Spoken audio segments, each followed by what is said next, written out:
பிரியா,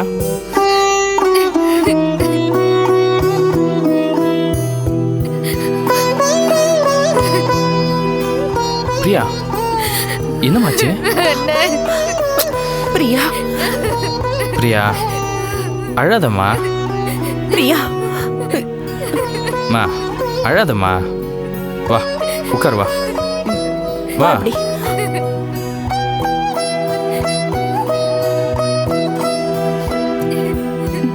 உட்காரு. பிரியா, பிரியா, ஏண்டி அழற? பிரியா, பிரியா, அழாதடி. ஏண்டி உன் வாழ்க்கை இப்படி அடி ஆகணும்? படிக்காத பட்டி காட்டன்னு உனக்கு கல்யாணம் பண்ணி கொடுத்துட்டு எங்க வயித்துல நெருப்ப கட்டிட்டு இருக்கோண்டி. நம்ம குடும்ப மானத்தை வாங்கிட்டான். அசிங்க அசிங்கமா பேசுறாமா? உன்னை பத்தி அவன் பேசின பேச்சுக்கு அவனை அங்கேயே வெட்டி போட்டிருக்கணும். உன்னை விதவ கோலத்துல பாக்குற சக்தி என்கிட்ட இல்ல. இல்ல, அவனை அங்கேயே வெட்டி கொண்டிருப்பேன் தெரியுமா? அவன் உன்னை என்ன வார்த்தை பேசினான் தெரியுமா? உன்னை தப்பா பேசின அந்த வாயை அழுகி போயிடும். பிரியா, இனிமேல் ஒரு நிமிஷம் கூட இந்த வீட்டில் இருக்க வேண்டாம். பொண்டாட்டியை சந்தேகப்படுறவங்க ஒருத்தன் கூட நீ குடும்பம் நடத்துறதுக்கு நீ வாழ வெட்டி நம்ம வீட்டிலே இருந்துடலாம். கிளம்பு. ஸ்னேகா மட்டும் இப்ப உயிரோட இருந்திருந்தா உன்னை அசிங்கமா பேசினவங்கள சும்மா விட்டுருப்பாளா? ஆம்புலன்ஸ் கூட பார்க்காம அடிச்சிட்டு இருப்பா. மா, அவன் பேச்சு விடுங்கம்மா. பிரியா, உன் திங்ஸ் எடுத்து நீ கிளம்பு.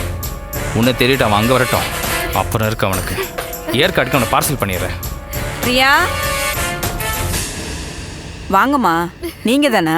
யாரோ வந்த மாதிரி இருந்ததா, அதான் பார்த்துட்டு போலான்னு வந்தோம்மா. என்னம்மா நீங்க பக்கத்து வீட்டுல இருக்கீங்க, இவ புருஷன் இவளை இப்படி கொடுமை பண்றா, பாத்துக்கிட்டு சும்மா இருந்திருக்கீங்க. எங்களுக்கு ஒரு தகவல் கொடுத்துருக்க கூடாதா? அம்மா, 2 பேரும் நல்லாதாம்மா இருந்தாங்க. பிரியா ஆபீஸ்ல இருந்து ஒரு பையன் அவங்க அம்மாவை கூட்டிட்டு வந்தான். அதுக்கப்புறம் தான் பிரச்சனையே. அம்மா, சொல்கிறேன்னு தப்பாக எடுத்துக்காதீங்க. சஞ்சய் தம்பியை பற்றி நல்லாவே தெரியும். அவர் வீட்டை விட்டு வெளியே வந்தாருன்னா, இங்கே தலை குனிஞ்சு நடக்க ஆரம்பிச்சாருன்னா, ஒர்க் ஷாப்பில் போய் தான் தலை நிமிந்து பார்ப்பாரு. அந்த அளவுக்கு இருக்கிற இடம் தெரியாமல் இருப்பாப்புல. அதுக்காக என் தங்கச்சி சந்தேகப்பட்டு குடும்பப்படுத்தலாமா? குடிச்சிட்டு எங்க வீட்டு வாசலுக்கு வந்து அசிங்கமா பேசினோம்.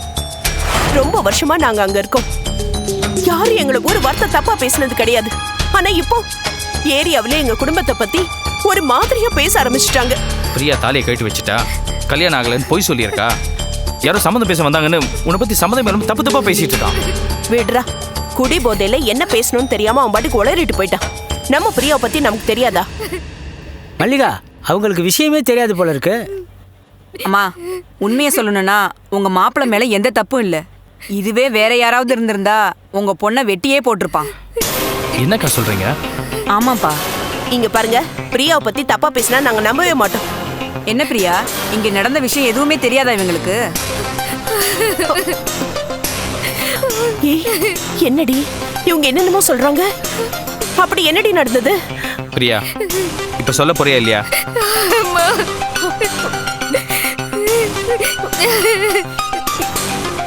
ஏய், என்னடி நடந்துச்சு? அம்மா, என்ன மன்னிச்சிருங்கம்மா. ஏய், என்னடி சொல்லு. அம்மா, அம்மா, அவர் சொன்னதெல்லாம் உண்மைதாம்மா. ஆபீஸ்ல என்ன சொல்லு பிரியா. எனக்கு கல்யாணம் ஆகலன்னு போய் சொல்லிட்டேன். அது மட்டும் இல்லைங்க, ஆபீஸ் போகும்போது டெய்லி தாலியை கட்டி வச்சுட்டு போயிருக்கா. தப்பு இல்லைங்களா? தம்பி, ஒருத்தன் வடநாட்டுக்கார மாதிரி வாட்ட சாட்டமாக ஜம்முன்னு 2 வீலரில் வருவான். அவங்க கூட அந்த பொண்ணு போகிறது என்ன வர்றது என்ன, இதை பார்த்து சஞ்சய் தம்பி கேட்டாக்கா உடனே சண்டை தான். வீட்டில் அடுப்பு பற்ற வச்சு எத்தனை நாள் ஆகுதுன்னு நீங்களே கேளுங்க. எப்போ பார்த்தாலும் ஹோட்டல் சாப்பாடு தான். அந்த பையன்தான் அவங்க அம்மாவை கூட்டிட்டு வந்து பிரியாவை பொண்ணு கேட்டான். அப்போ கூட அவங்க அப்பா இங்கே தான் இருந்தார். அவங்க அப்பாவுக்கு ஏற்கனவே இந்த விஷயம்லாம் தெரியும்னு வேற சொல்றாங்க. பெத்த மக புருஷன் இருக்கிறத மறைச்சி தாலியை கட்டி ஒளிச்சு வச்சுட்டு வேலைக்கு போறத ஒரு அப்பா அனுமதிக்கலாமா? ஏய், நம்ம கேட்டி ஊர் வம்பு. ஏதோ பக்கத்தில் இருக்காங்க, அவங்க அம்மா அப்பா சின்ன பொண்ணாச்சு பார்த்துங்கன்னு சொன்னாங்க. ஒரு பச்சாபத்தில் வந்தோம், பார்த்துட்டோம், போவோம், வாடி. தம்பி, சஞ்சய் நல்லவனாக இருக்க போய் தான் இந்த பொண்ணு பண்ண தப்புக்கு இந்த வீட்டில் எந்த வித அசம்பாவும் நடக்கலை. இதே என்ன மாதிரி ஆளாக இருந்தால் இந்த பொண்ணை வெட்டி போட்டு வேற வேலையை பார்க்க போயிருப்பாங்க. வாடி.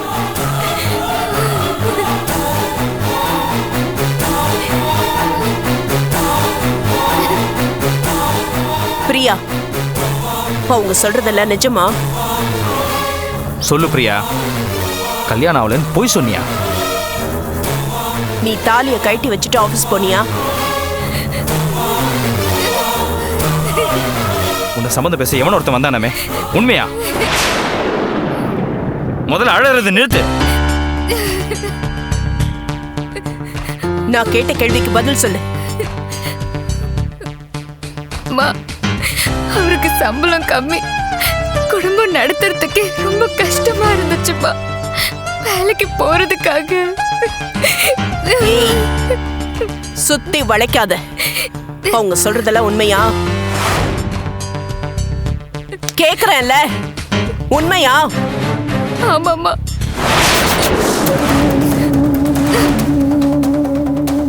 அப்படின்னா தாலியை கழட்டி வச்சுட்டு ஆபீஸ் போனியா?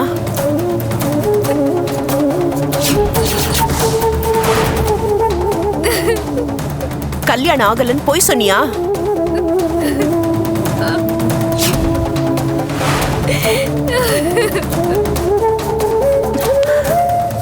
உன்னை பொண்ணு பார்க்க வந்தாங்களா?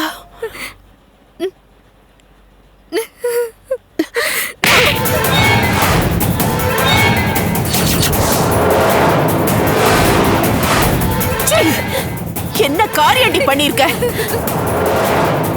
நம்ம குடும்பத்துக்கு தீராத களங்கத்தை உண்டு பண்ணிட்டியே.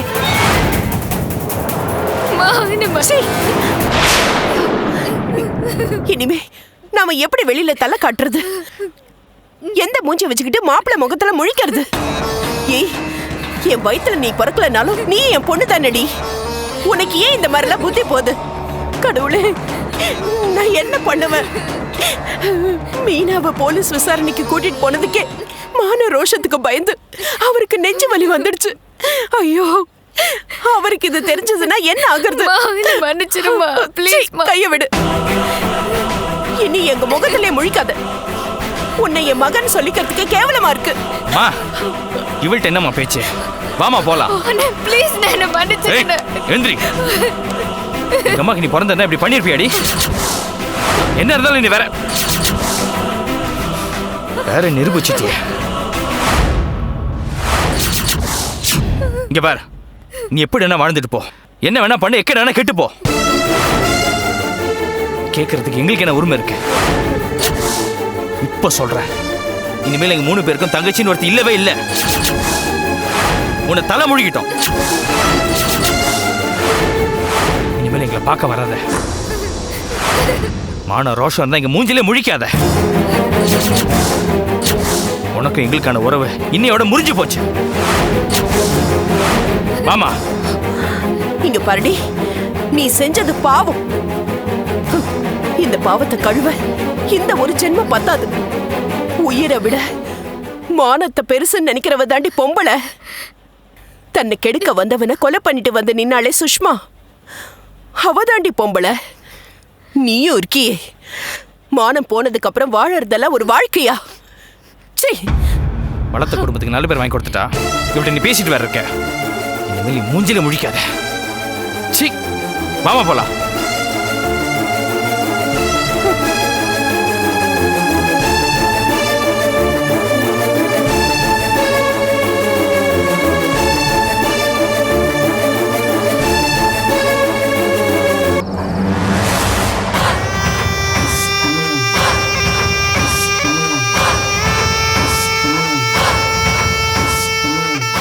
அண்ணா, அவன் செஞ்ச துரோகத்துக்கு சும்மா விடக்கூடாதுண்ணா. அவளை அடிச்சே கொள்ளணும். அவளை எனக்கு என் மாமா வேணும். என் மாமனாரோட சொத்துக்காக அவரை கடத்தி வச்சிருக்கா. அவகிட்டேந்து என் மாமனாரை காப்பாத்தியே ஆகணும். பயங்கர கில்லாடியா இருப்பா போல இருக்கானே. எதுவுமே தெரியாத மாதிரி இங்க வந்து செட்டில் ஆயிட்டாள. எல்லாமே மறந்து போச்சு, எதுவுமே ஞாபகம் இல்லைன்னு சொல்லி எல்லாரையுமே ஏமாத்தி வச்சிருக்கா.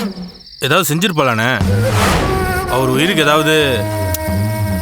எனக்கு நம்பிக்கை இருக்கு, அவருக்கு எதுவும் ஆயிருக்காது. என் மாமனார் சம்பாதிச்ச கோடிக்கணக்கான சொத்தை அபகரிக்கத்தான் அவ இந்த திட்டத்தையே போட்டிருக்கா. ஆனா எனக்கு என் மாமா வேணும். என் மாமாவை எப்படியாவது அவகிட்ட இருந்து நான் காப்பாற்றணும். ஒன்று செய்வோமாண்ணே. என்ன? கருணாகரன் துவாரகேஷை பார்த்து இவளை பத்திரம் உண்மையெல்லாம் சொல்லி நம்ம கூட அனுப்பி வைக்க சொல்லுவோண்ணே. எல்லாமே மறந்து போன மாதிரி நாடகம் ஆடிட்டு இருக்கா. ஊர் பேர் தெரியாத பொண்ணை எப்படா நம்மளோட அனுப்பி வைப்பாங்க? சான்ஸே இல்லை. இப்போ என்னென்ன பண்ண போகிறோம்?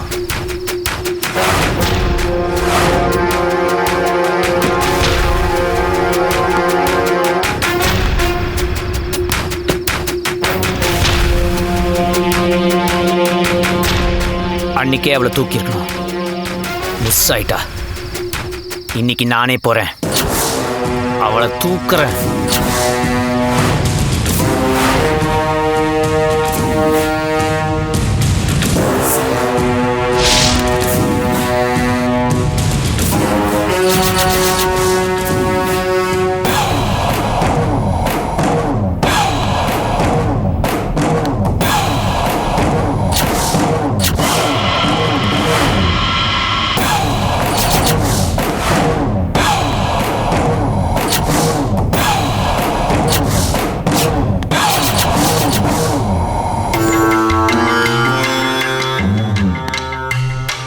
இந்த பேஷண்ட்க்கு என்ன ப்ராப்ளம் டாக்டர்? 10 வயசுல நீ என்ன பண்ணிட்டு இருந்த? ஸ்கூல்ல படிச்சிட்டு இருந்தேன். உங்க அப்பா என்ன பண்றாரு? ஊர்ல விவசாயம் பண்றாரு. உனக்கு மேரேஜ் ஆயிடுச்சா? இதெல்லாம் எதுக்கு கேக்குறீங்க? சும்மா சொல்லுங்க. ஆயிடுச்சு டாக்டர். இந்த மாதிரி எந்த கேள்வி கேட்டாலும் கஸ்தூரியால பதில் சொல்ல முடியாது.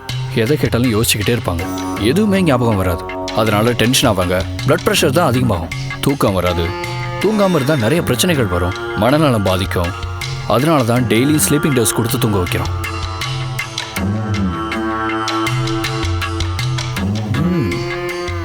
அவளை தூக்கத்திலேயே தூக்க வேண்டியதுதான். கஸ்தூரி விஷயத்துல கொஞ்சம் கவனமாக இருங்க. அவங்க எழுந்தோடனே எனக்கு சொல்லுங்க. Okay doctor.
MRI scan report நார்மலாக இருக்குது சார்.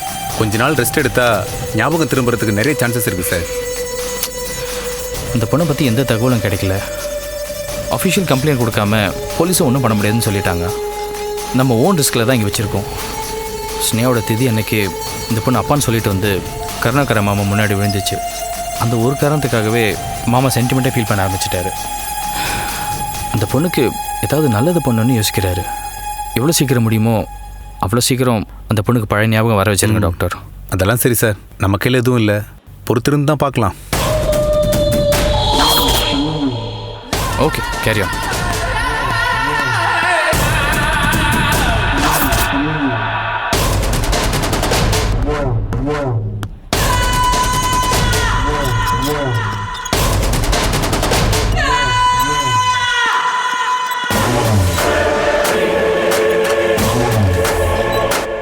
டாக்டர் ராஜ்,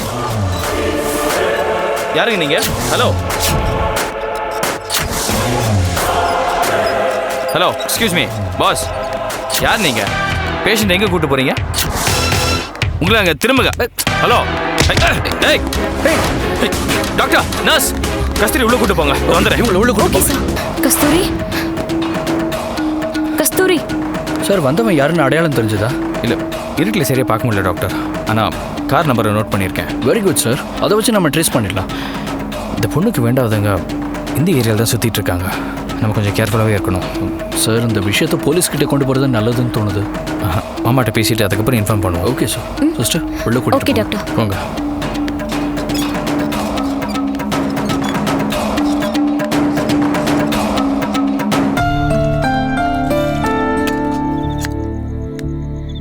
யோ, அந்த தம்பி வருது பாரியா.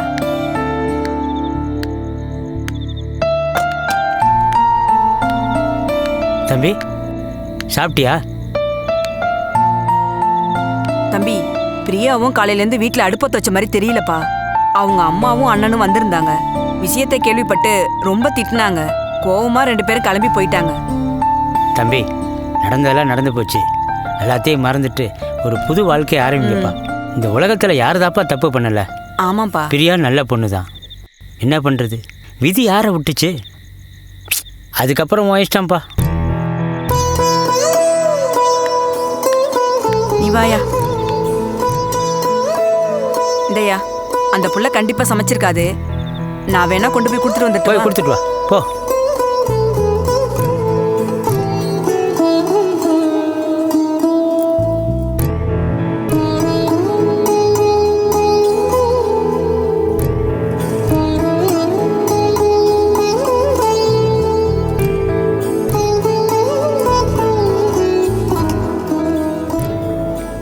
பிரியா, என்னால் முடியல. ஏதோ மனசை போட்டு பேசுகிற மாதிரியே இருக்கு. என்ன இருந்தாலும் நீ அப்படி பண்ணிடக்கூடாது. சரி, நடந்ததை பேசி பிரயோஜனம் இல்லை. இனி நடக்கிறத பற்றி யோசிப்போம். சரி, நான் போய் டிஃபன் வாங்கிட்டு வரேன். நீ முகலம்பிட்டு வந்து சாப்பிடு. உங்ககிட்ட இனிமேல் பேசவே கூடாது, உன்னை பார்க்கவே கூடாதுன்னு தான் நினச்சேன்.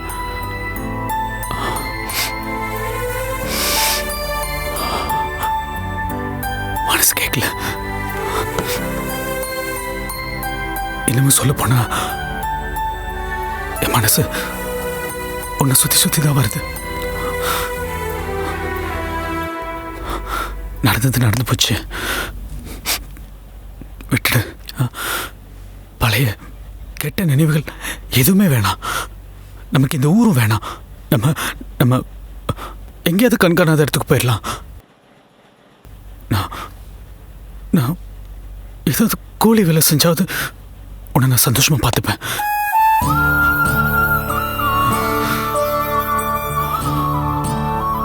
என்னை நம்பி வா பிரியா. நம்ம இங்க இருக்கவே வேணாம். எங்கேயாவது போய் நிம்மதியா இருக்கலாம். உன் கூட நான் 100 வருஷம் வாழணும், சந்தோஷமா வாழணும்.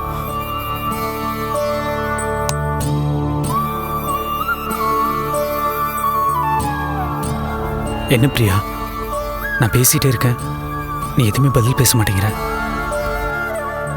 தூங்கிட்டியா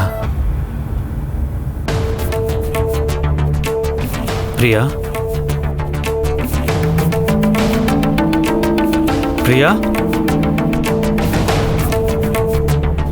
பிரியா, ஹே பிரியா.